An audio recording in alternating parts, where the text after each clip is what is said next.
The conference room sparkled with ambient lighting and the soft clink of champagne glasses.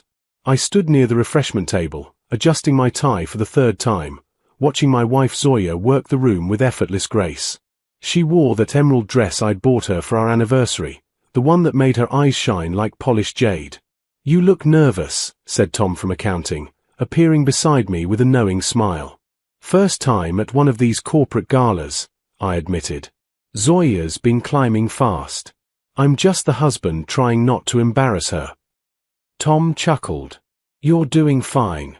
She talks about you all the time, you know. The way you supported her MBA, encouraged her to take risks." I felt a warm flush of pride. 15 years of marriage, and Zoya still felt like a miracle to me.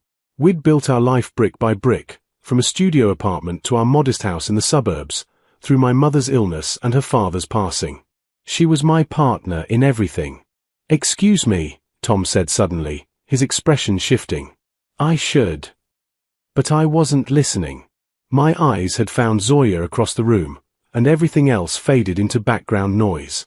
She stood near the entrance, animated and laughing, speaking with a tall man in an expensive suit.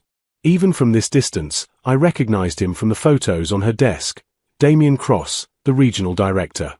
The man whose mentorship had transformed her career over the past 8 months. I'd heard his name 1,000 times.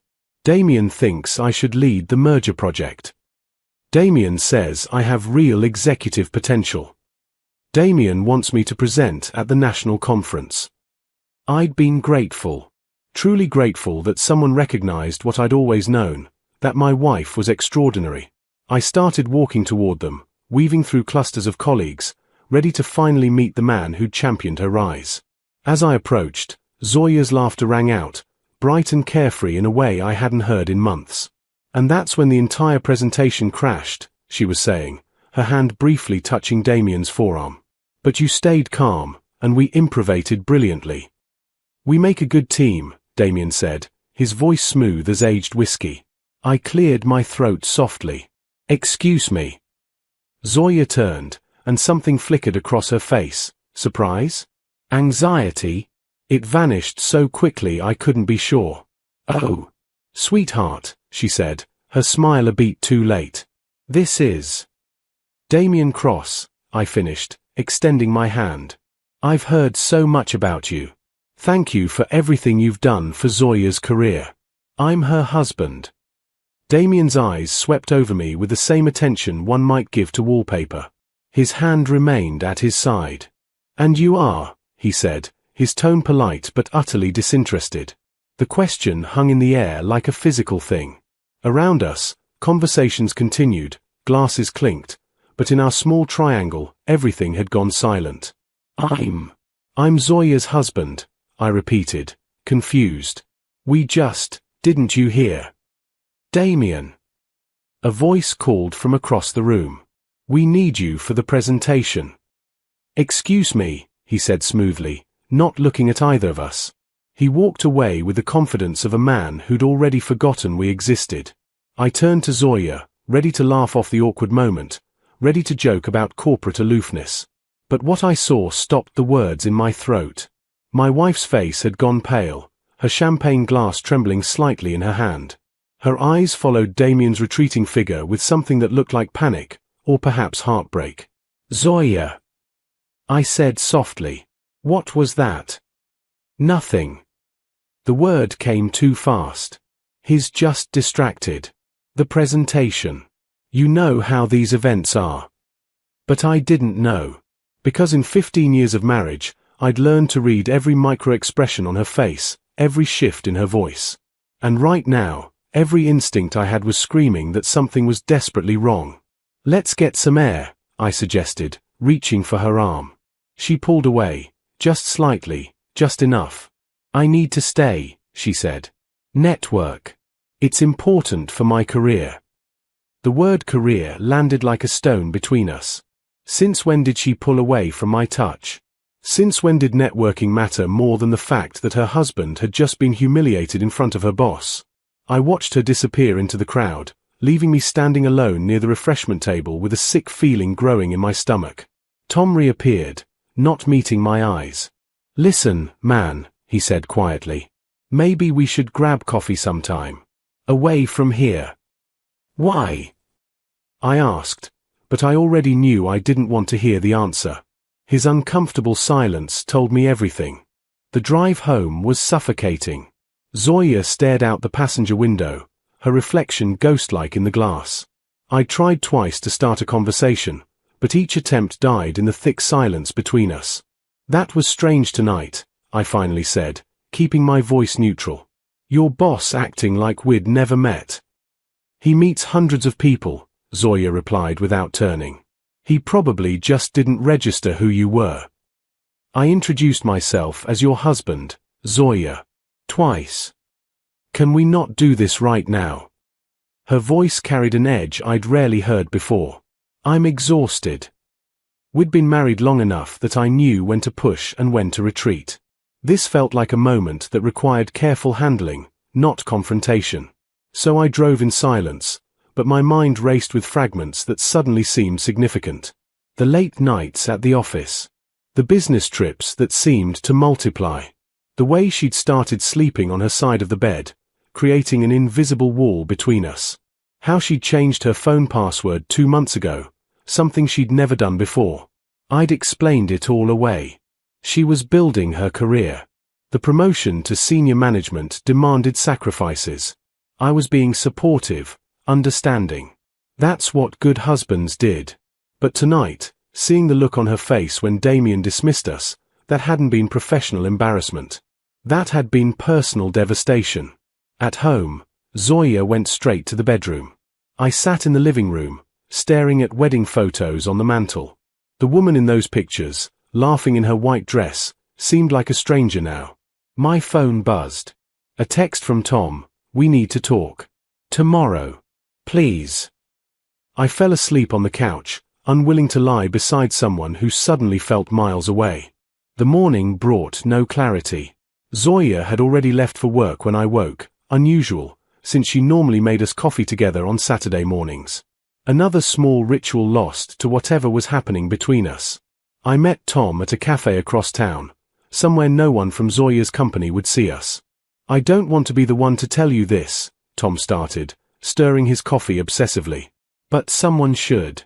Everyone at the office knows except you, and that's not fair." My hands tightened around my cup. "Knows what?" "Zoya and Damien. They've been involved for months now. Since last spring, around the time she joined his division." The words should have destroyed me. Instead, I felt strangely numb, as if Tom were describing someone else's life. "You're sure?" "There are rumors about the Cincinnati trip in June. They shared a hotel suite. And the late nights aren't always at the office. Someone saw them at that boutique hotel downtown, the one with the private entrances." I wanted to defend her. To say Tom was wrong, that there was some explanation.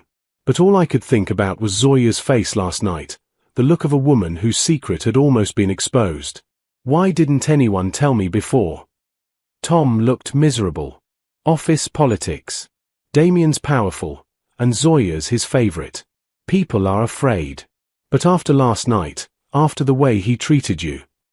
He shook his head. That was cruel. Even for him. What do you mean, even for him? Damien has a reputation. He finds promising women, mentors them, gets involved, then moves on when the next opportunity comes along. There were 2 others before Zoya. One transferred to another division. The other quit entirely. The coffee turned sour in my stomach. My gentle, kind Zoya, how had she become entangled with someone like this? Or had I never really known her at all? "There's something else," Tom said reluctantly. "HR has been quietly investigating. Apparently, someone filed an anonymous complaint about preferential treatment. Zoya's rapid promotions, the projects she's been assigned, people are questioning whether she earned them or if." He didn't finish. He didn't need to. I thanked Tom and drove aimlessly for hours, trying to process the wreckage of my marriage. By the time I returned home that evening, I'd made a decision. I would confront Zoya. Calmly. Directly. I would give her a chance to explain, to tell me her side. 15 years deserved that much. But when I walked through the door, Zoya was already there, sitting at the kitchen table with her laptop open. Her face was blotchy from crying, her hands trembling. "They know," she whispered. "HR called me in today. They showed me security footage from the office, emails, everything. They're starting an investigation. He told them it was all me, that I pursued him, that he tried to discourage it. He's throwing me under the bus to save himself." She looked up at me, and in her eyes, I saw not remorse but desperation, the panic of someone watching their carefully constructed world collapse. "I need your help," she said. "Please. I know I don't deserve it, but I need you to stand by me through this. To show HR that I'm stable, that I have family support. It might help my case." The audacity of it stole my breath. She wasn't confessing out of guilt or asking for forgiveness. She was asking me to be a prop in her damage control. "How long?" I asked quietly. She looked away. "Does it matter?" "Yes. It matters to me." 7 months. 7 months. Nearly a third of our last year together had been a lie. "Do you love him?" Her silence was answer enough. I sat down across from her, and despite everything, the betrayal, the humiliation, the shattered trust, what I felt most acutely was grief. Grief for the woman I'd loved, who had somehow lost herself in the pursuit of validation she already had at home. "I'll help you," I said finally. Hope sparked in her eyes. "But understand something, Zoya. I'm doing this because I still love who you used to be. Because the woman I married wouldn't want to face this alone. But when this is over, when HR closes their investigation, I'm done. I'll help you through the shame, through the professional consequences. And then I'm filing for divorce." Her face crumpled, but she nodded. What else could she do? I'd promised to stand by her through the fire. But I wouldn't, stay in the ashes. Monday morning brought the official summons. The email from HR arrived with the cold formality of corporate bureaucracy, required attendance for interview regarding workplace conduct investigation. 9 a.m., conference room C, failure to appear may result in immediate termination. Zoya sat at our kitchen table, still in her pajamas at 8:30, staring at her phone like it might spontaneously combust. "I can't do this," she whispered. "I can't walk in there and face them." I poured her coffee, black, the way she'd always taken it, and set it in front of her with steady hands. 2 days had passed since her confession, 2 days of sleeping in separate rooms and navigating around each other like polite strangers. But I'd made a promise. "You can do this," I said. "Get dressed. Go in with your head up. Answer their questions honestly. What if they fire me? What if everyone knows?" "Everyone already knows, Zoya." She flinched, but I wasn't trying to be cruel. It was simply the truth. Tom had confirmed it over text. The rumors had spread like wildfire after the gala. Zoya and Damien's relationship was now the worst-kept secret in the company. She dressed mechanically, a conservative navy suit, minimal makeup, her hair pulled back severely. She looked like someone preparing for battle. "Do you want me to drive you?" I offered. She shook her head. "I need to do this myself." After she left, I did something I'd never done in 15 years. I called in sick to my own job and spent the day researching corporate HR investigations, employment lawyers, and emotional affair recovery forums. The internet was full of stories like ours, each one a small tragedy of ordinary people making catastrophic choices. Zoya returned home at 3 in the afternoon, her professional armor crumpled. She collapsed onto the couch, not crying but hollow-eyed with exhaustion. "Tell me," I said, sitting across from her, not beside her. That intimacy felt impossible now. "They have everything." Her voice was flat, mechanical. Security footage of us leaving together after hours. Hotel receipts charged to the company card, supposedly for business dinners. Email exchanges that are compromising. Text messages recovered from the company phones. What did you tell them? The truth. That we'd been involved. That it started professionally but became personal. That I thought. She laughed bitterly. That I thought he cared about me. That it was real. And what did he tell them? Her jaw tightened. He claims I was obsessed with him. That I misinterpreted his mentorship as romantic interest. That he tried multiple times to establish professional boundaries, but I became increasingly aggressive and inappropriate. He's painted himself as the victim of a subordinate's unwanted advances. The calculated cruelty of it was breathtaking. Damien had used my wife and was now destroying her reputation to protect his own career. Do they believe him? I don't know. The HR director, Miranda, seemed skeptical of his version. She kept asking about the promotions, the project assignments, whether he'd ever explicitly promised career advancement in exchange for. Zoya couldn't finish the sentence. Had he? Not in so many words. But the implication was always there. Play along, and your career benefits. Cause problems, and you'll be sidelined. I felt my hands curl into fists. I'd always considered myself a peaceful man, but right now, I wanted to confront Damien Cross myself, to make him acknowledge what he'd done to my wife, not just to our marriage, but to her sense of self-worth. What happens now? They're reviewing all the evidence. They'll interview other employees, check his history with previous mentees. Miranda said a decision would be made within 2 weeks. Zoya finally looked at me, really looked at me. I'm so sorry. I know you've heard that already, but I don't even recognize the person I became. Tell me why, I said. It was the question that had haunted me for 3 days. Help me understand how we got here. She was quiet for a long time, fingers twisting together in her lap. Do you remember when I didn't get the promotion 3 years ago? When they gave it to Richard instead? I nodded. She'd been devastated for months. Something broke in me that day. I'd worked so hard, done everything right, and it wasn't enough. Then Damien transferred to our division last year, and he saw something in me that I'd stopped seeing in myself. He made me feel extraordinary, important. Like I wasn't just your wife or someone's employee, but someone with real power and potential.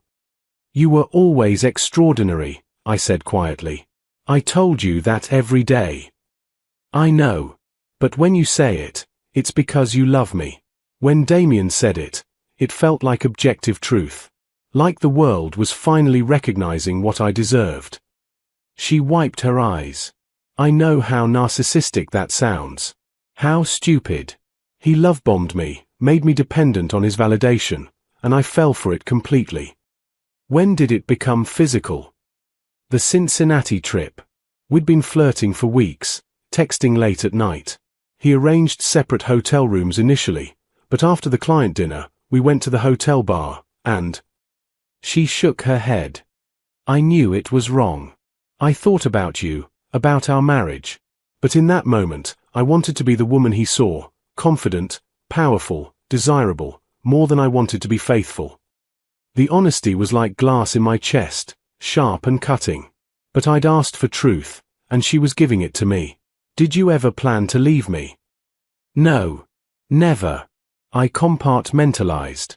You were my safe harbor, my real life. Damien was this separate fantasy where I got to be someone different. I thought I could have both.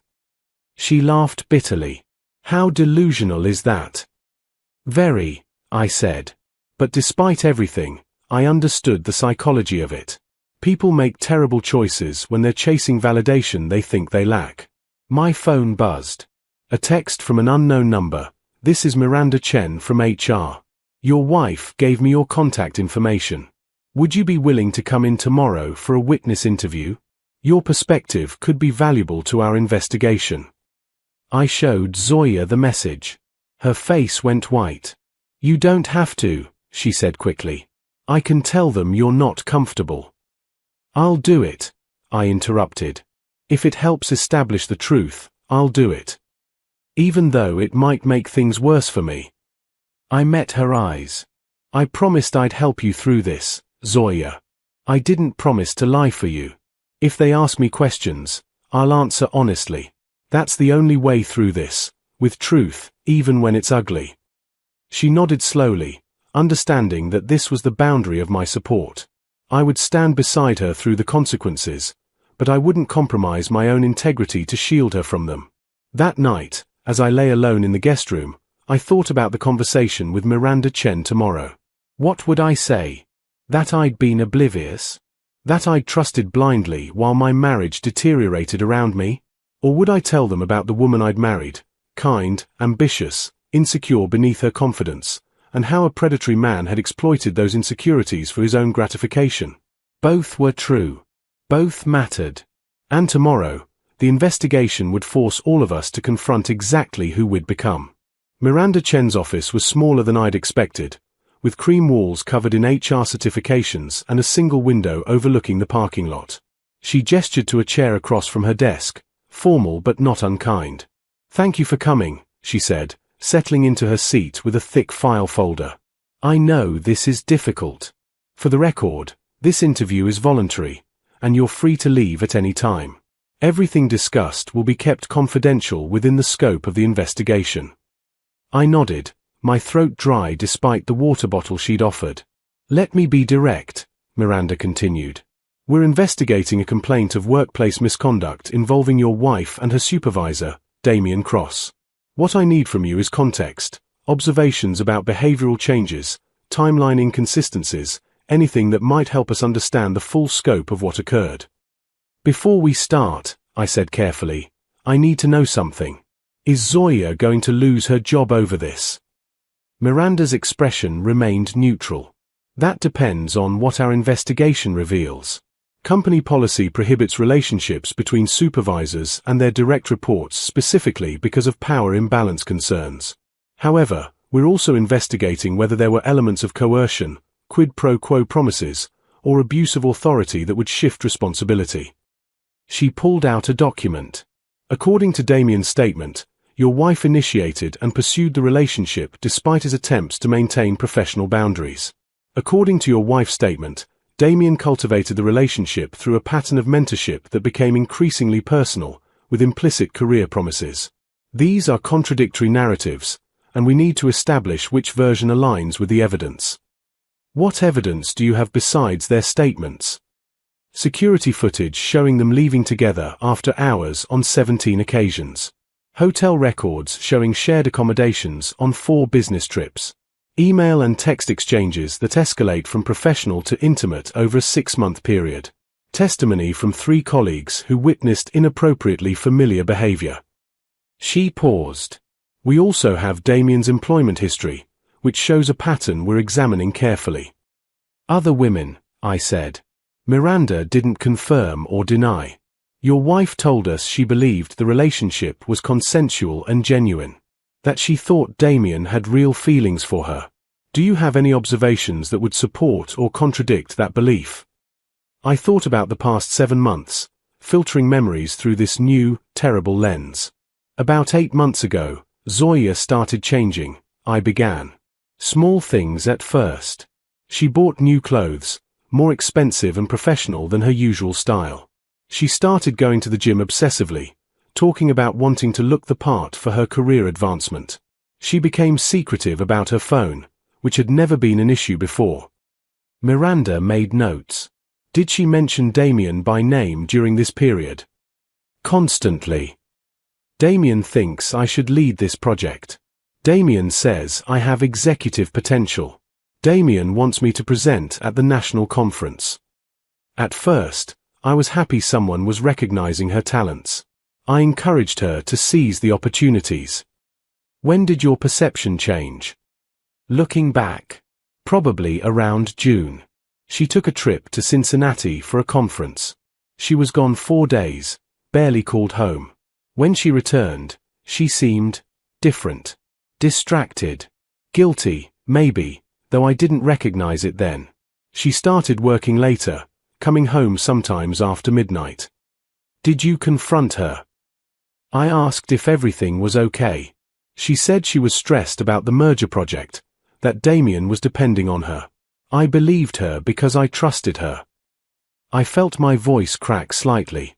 15 years of marriage, and I never doubted her fidelity. Not once. Miranda's expression softened.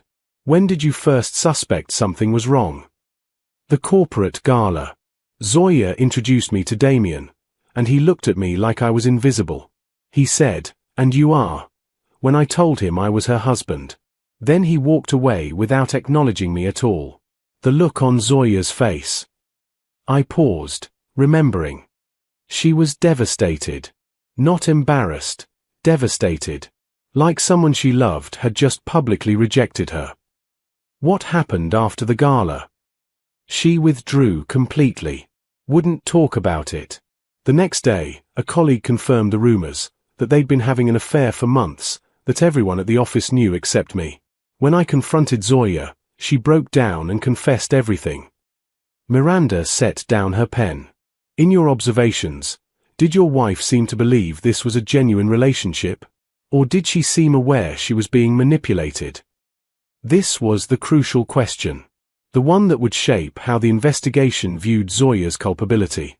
Honestly, I think she was manipulated, but I also think she let herself be manipulated because it gave her something she wanted, professional validation she'd been craving for years. She told me Damien made her feel extraordinary, that his attention felt like objective recognition of her worth rather than just her husband's bias. I met Miranda's eyes. Does that excuse what she did? No. She made choices, and they destroyed our marriage. But from what I've observed, Damien knew exactly what he was doing. He identified her insecurities and exploited them.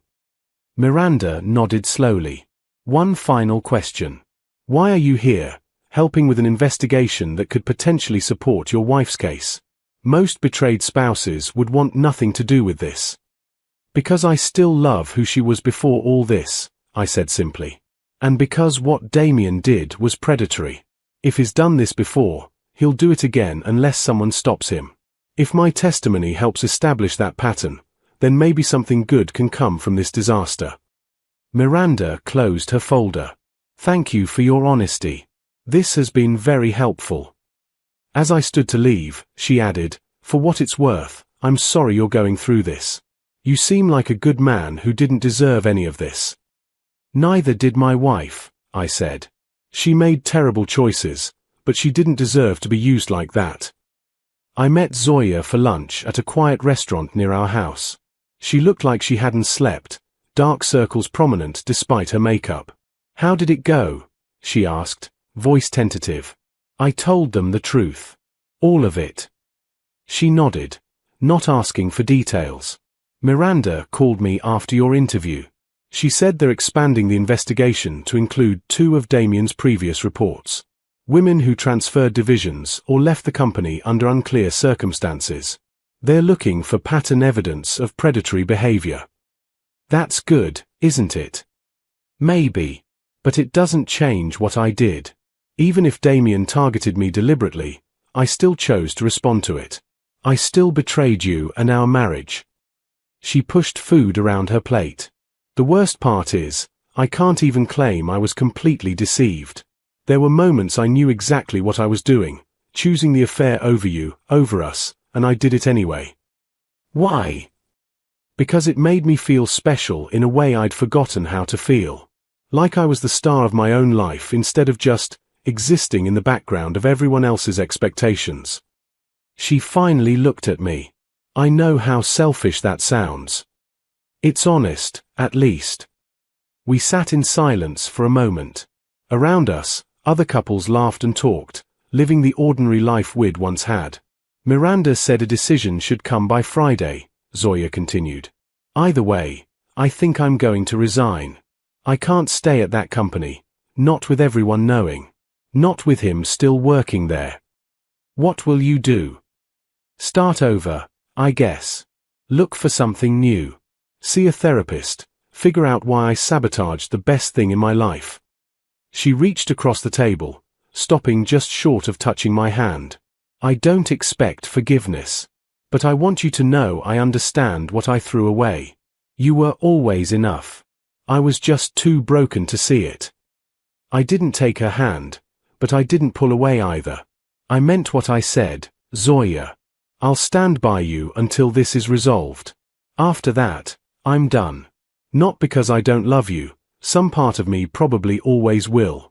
But because I can't be married to someone I don't trust. I know, she whispered.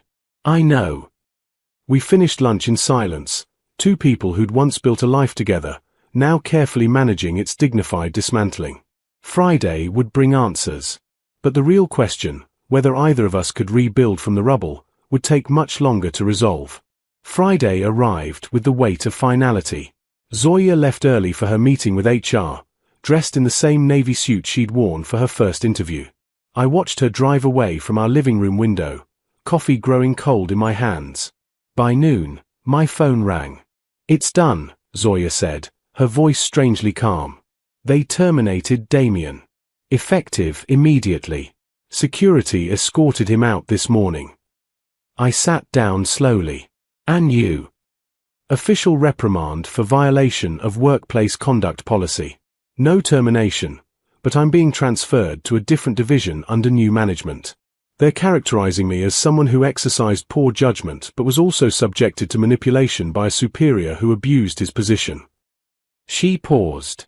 Miranda said your testimony was crucial, and they found two other women with similar stories.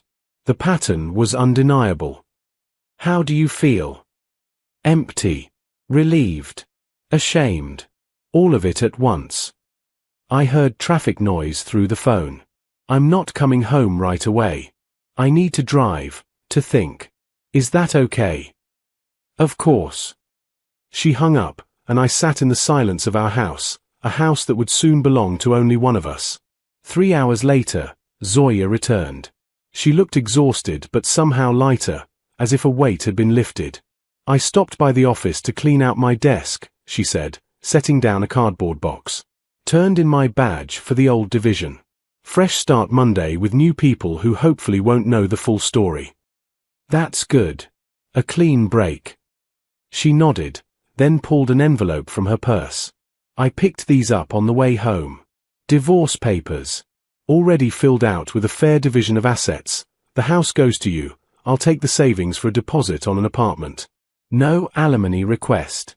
I just want this to be as painless as possible. I took the envelope, feeling its weight. 15 years of marriage reduced to legal documents. There's something else, Zoya continued, her voice shakier now. I want you to know why I'm not fighting this, why I'm not begging you to reconsider. It's because you deserve better than someone who has to rebuild herself from scratch. You deserve a partner who knows her own worth without needing external validation. And right now, I'm not that person. You could be again, I said softly. With time and work. Maybe. But not with you. Not in this marriage that I poisoned. She wiped her eyes. The kindest thing I can do for you now is let you go cleanly. No drama, no drawn-out battles, just release. You stood by me when you had every right to abandon me. That kind of integrity deserves freedom, not the burden of my recovery. I looked at the woman I'd married, seeing both who she'd been and who she might become, someone wiser, humbler, scarred but perhaps stronger for it. I'm going to sign these, I said, gesturing to the papers.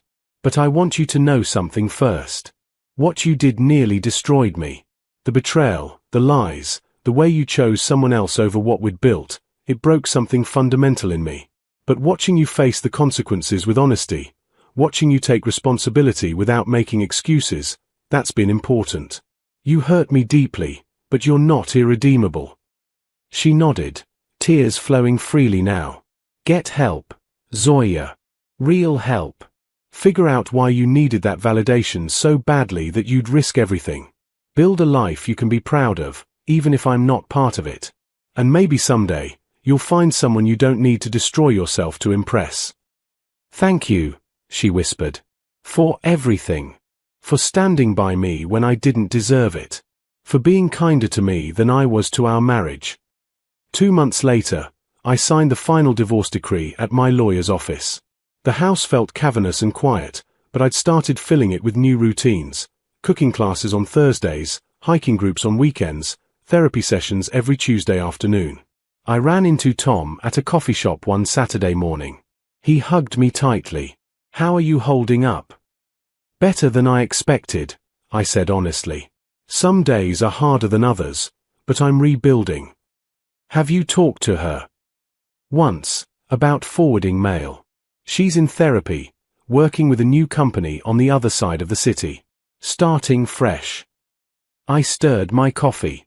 I heard Damien's having trouble finding work. Word got around about the investigation. Turns out, reputation matters. Tom nodded. Karma has its own timeline.